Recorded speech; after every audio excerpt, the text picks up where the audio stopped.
Gnocchi alla romana are a classic dish from Lazio, particularly Roman cuisine, a journey of taste into the capital with every bite. Follow us to the end to learn how to prepare them and leave a like now.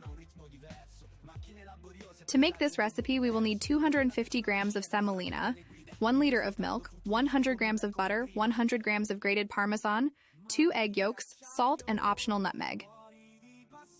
Let's start the preparation. In a saucepan, bring milk to a boil with a pinch of salt and, if you like, a sprinkle of nutmeg.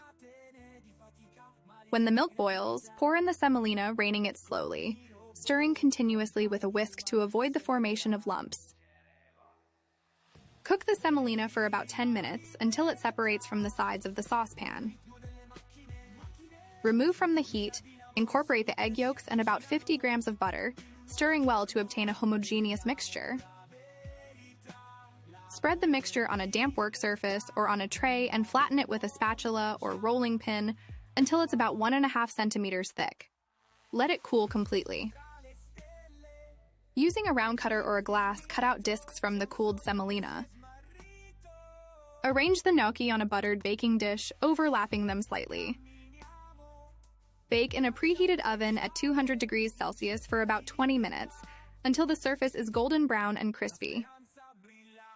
Serve the gnocchi alla romana hot, perhaps with an additional sprinkle of Parmesan.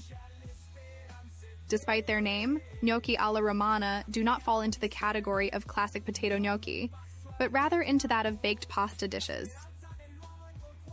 The gratin in the oven gives a pleasant golden crust that contrasts with the soft interior.